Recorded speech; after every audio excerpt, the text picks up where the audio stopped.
बिस्मिल्लाहिर्रहमानिर्रहीम। अस्सलाम वालेकुम नाज़रीन, आप मेरा यूट्यूब चैनल देख रहे हैं। मैं इमरान ख़ान हूँ। कुछ चीज़ें मैं आपके सामने शेयर कर लूँ। और मुझे मेरी फ़ैमिली को यहाँ पे कोविड-19 के सिम्पटम्स आए। हम लोगों ने टेस्ट करवाया और टेस्ट में जो है वो मेरी वालदा को डिटेक्ट हुआ, मेरे एक भाई उनको डिटेक्ट हुआ, भाभी को हुआ, वो 4 लोगों को डिटेक्ट हो गया। बाकी लोग जो हैं वो उनको सिम्पटम्स मौजूद हैं हमारी फ़ैमिली ने, मेरे समेत। तो मैं आपको बताना चाहता हूँ कि जो एहतियात करने का कहा जा रहा है, शायद हमसे ज़्यादा एहतियात किसी ने भी ना की हो। मैं बहुत ज़्यादा फ्रीक्वेंटली ट्रैवल करता हूँ, इस्लामाबाद, लाहौर, मुख्तलिफ़ शहरों में। मैंने कहीं ट्रैवल नहीं किया। हमारी फैमिली ने इस मरतबा ईद पे किसी किस्म की कोई शॉपिंग नहीं की। पिछले 3-3.5 महीने से हमारे घर में से कोई भी दुकान तक नहीं गया चल के।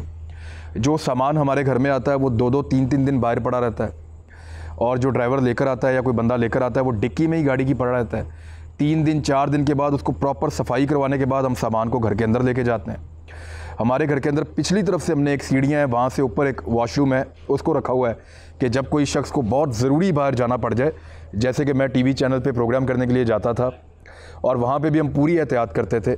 तो प्रोग्राम करने के बाद जब मैं वापस आता था तो यहाँ से पिछली तरफ से वो सीढ़ियाँ चढ़ के मेरे घर की बैक साइड से ऊपर जो बाहर एक वॉशरूम बना हुआ है वहाँ पे जाके प्रॉपर नहा के कपड़े चेंज करके, जो पुराने कपड़े हैं उनको वो धोने वाले एरिया में डाल के, और वो घर में नहीं आते जब तक प्रॉपर तरीके से धुल नहीं जाते। और धोने के भी SOP हमने तब्दील किए हुए थे। और वहाँ से पूरा वायरस फ्री अपनी तरफ से होके तो फिर मैं घर में दाखिल होता था।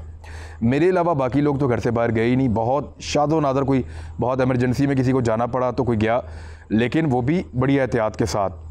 तो हम लोगों ने बड़ी ज़बरदस्त एहतियात की है इन 3 महीनों के अंदर। लेकिन इसके बावजूद वायरस जो है वो जो हमारे घर तक पहुंचा, कोविड-19, और मेरी वालदा को हुआ। फिर उनमें सिम्टम्स थे तो हमने बुलाया टेस्ट करने के लिए।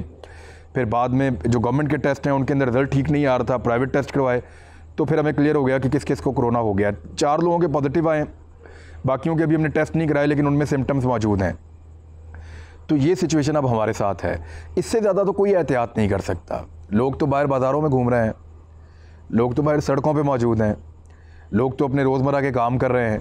वो कैसे बचेंगे अगर हम नहीं बचे तो?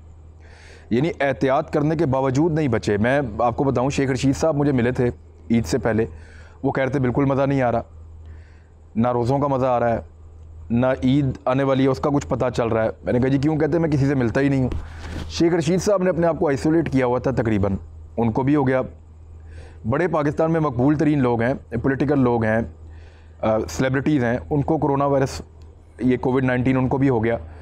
तो ये किसी को भी हो सकता है, एहतियात करने के बावजूद हो सकता है। तो आप अगर किसी को ये वायरस हो जाए तो उसको आप ये ब्लेम नहीं कर सकते कि उसने एहतियात नहीं की। हमने तो जितनी हो सकती थी मैक्सिमम, जिस लेवल पे जाके गवर्नमेंट ने पाकिस्तान की बताई थी उससे ज़्यादा एहतियात की है। चाइनीज़ स्टैंडर्ड जो थे उनको हमने कोशिश किया फॉलो करने की। मास्क हम कभी नहीं उतारते थे, बाहर बहुत ज़्यादा एहतियात करते थे, लेकिन इसके बावजूद अब ये जो है वो इस तरह का वायरस है वो हम तक पहुंच गया है। अब उसमें चंद चीज़ें जो हमने फ़ौरी तौर पे की हैं वो मैं आपको बता देता हूँ। एक तो मेरी डॉक्टर अजमर साहब से बात हुई, जिनका इंटरव्यू थोड़े दिन पहले मैंने GNN पे किया था, और उनके अलावा कुछ और डॉक्टर से बात हुई है। मैं चाहता हूँ ये चीज़ें आपके साथ शेयर करूँ क्योंकि ये वायरस आप तक पहुँचेगा, ये आप सबको लगेगा। इससे सिर्फ वो लोग बच सकते हैं, बड़े सीनियर डॉक्टर्स ने मुझे बताया, जो जंगल में चले जाएँ या किसी कार के अंदर जाके अपने आप को छुपा लें। शहरों में या देहातों में रहने वाले लोग इससे बच नहीं सकते। किसी को ये आज होगा, किसी को 2 महीने बाद होगा, किसी को साल के बाद होगा, लेकिन ये सबको होगा। इसकी वैक्सीन पता नहीं कब आती है, हमें नहीं पता। इसका इलाज कब दरियाफ्त होता है, हमें नहीं पता। आज तक जितनी कहानियाँ आ रही हैं वो सब कहानियाँ हैं।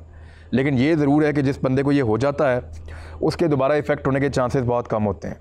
उसके अंदर एक इम्यूनिटी डेवलप हो जाती है, उसके अंदर एक एंटीवायरस जो है वो बॉडीज़ बन जाती हैं जो इसके साथ खुद ही लड़ती हैं और दोबारा ये इफ़ेक्ट नहीं होता। बंदरों के ऊपर जो तजर्बा किया गया था, जब वो सेहतयाब हो गए तो उनको दोबारा जब वायरस लगाया गया तो उनमें एंटीबॉडीज़ थी तो दोबारा वो बीमार नहीं हुए। वहाँ से ये चीज़ क्लियर हुई थी। और इंसानों में भी ये रिपोर्ट बहुत कम हो रहा है और उसके ऊपर भी अभी रिसर्च चल रही है कि जिन पे रिपोर्ट हो रहा है वो क्या पहले उनके टेस्ट ठीक हुए थे या गलत हुए थे। अब सबसे पहली चीज़ ये है कि हम लोग भी जब एकदम घर में पता चला तो सारे टेंशन में आ गए थे, थोड़ा सा चिड़चिड़ा माहौल बन गया था। लेकिन मेरी आप सबसे ये गुजारिश है कि बिल्कुल टेंशन में ना आए, आपने पैनिक नहीं करना। अगर आपको पता चले कि आप कोविड-19 आपका पॉजिटिव है तो कोई ज़रूरत नहीं है आपको यहाँ पे पैनिक करने की। मैक्सिमम लोग आपके वैसे ही निकल जाएंगे। मेरे अंदर इसके सिम्टम्स मौजूद हैं, मुझे बुखार चढ़ता है बार बार, बुखार ज़्यादा भी हो जाता है, जिस्म दर्द होता है, सर में शदीद दर्द होता है और बहुत ज़्यादा थकावट और एंग्जाइटी इस किस्म की कैफियत रहती है। खाने पीने को भी इतना दिल नहीं करता, आपको जायका महसूस नहीं होता खाने पीने का। तो ये आपको ये सिम्टम्स आएंगे, लेकिन इसके बावजूद आप कोशिश करें कि आप पैनिक ना करें, बिल्कुल रिलैक्स करें। और आप रिलैक्स रहेंगे तो आप इसमें से निकल जाएंगे। क्योंकि याद रखिएगा कि जितना आप पैनिक करेंगे, जितनी आप टेंशन लेंगे, उतनी आपकी इम्यूनिटी डाउन जाएगी। क्योंकि इम्यूनिटी एक ऐसी चीज़ है, जितनी बेहतर होगी उतनी जल्दी आप इसमें से निकल जाएंगे, और ये जितनी आपकी वीक होगी उतनी देर आप इसमें फंसे रहेंगे और ये आपके लिए उतना ही ख़तरनाक रहेगा। तो इम्यूनिटी को ऊपर लाने के लिए सबसे पहले तो आप टेंशन बिल्कुल ना लें, पैनिक ना करें। दूसरी चीज़ जो है वो आप ये करें कि नींद अपनी पूरी करें। हर हाल में मैक्सिमम सोना है आपने, नींद आपको रिलैक्स करती है। जब आप सो जाते हैं तो डॉक्टर्स ने मुझे ये बताया, मैं क्योंकि इसके ऊपर अब ये आ जो गई मेरे घर में, तो मैं इस पर रिसर्च कर रहा था। मैंने बहुत सारे लोगों से बात भी की है, डॉक्टर से भी बात की है, सीनियर डॉक्टर से बात की है, डॉक्टर अजमत जिनको आपने टॉप ट्रेंड उनका चल रहा है सोशल मीडिया पे, उनसे बात की है। उन्होंने कहा जब आप सो रहे होते हैं तो आपकी बॉडी के अंदर जो रफूगरी का काम होता है या जो डेवलपमेंट का काम होता है वो बहुत तेज़ होता है। आपकी बॉडी आपको ठीक ज़्यादा बेहतर अंदाज में कर रही होती है जब आप सो रहे होते हैं। तो जो एंटीबॉडीज़ आपके अंदर बनती है वो जब आप रिलैक्स होते हैं, सो रहे होते हैं, तो वो ज़्यादा बेहतर बनती हैं। तो जितनी ज़्यादा 8 घंटे, 10 घंटे, 12 घंटे भी आपको नींद आती है, आप सोएं, बेफिक्र होकर सोएं, नींद पूरी करें। दवाइयाँ जो हैं वो इसकी नॉर्मल दवाइयाँ जो डॉक्टर्स आपको देते हैं, अब पैनाडोल की दवाई है, 2-4 और इस तरह की दवाइयाँ, तो बिल्कुल नॉर्मल दवाइयाँ आप इस्तेमाल करें और वो दवाइयाँ जो हैं वो आपको इससे महफूज रखेंगी। हॉस्पिटल आपने कोशिश करनी है कि जितना मुमकिन हो हॉस्पिटल जाने से आप बचें। क्योंकि मुझे बहुत सारे सीनियर लोगों ने कहा है कि अस्पताल जो गया है ना, उसके वापस सही आने के चांसेस बहुत कम है।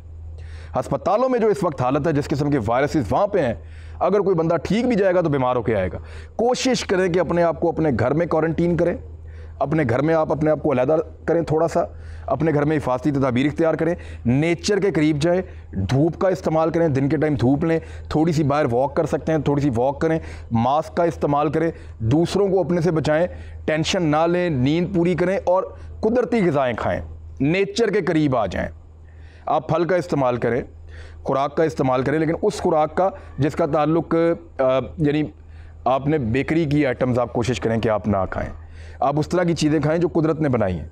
फल खाएं, आम खाएं।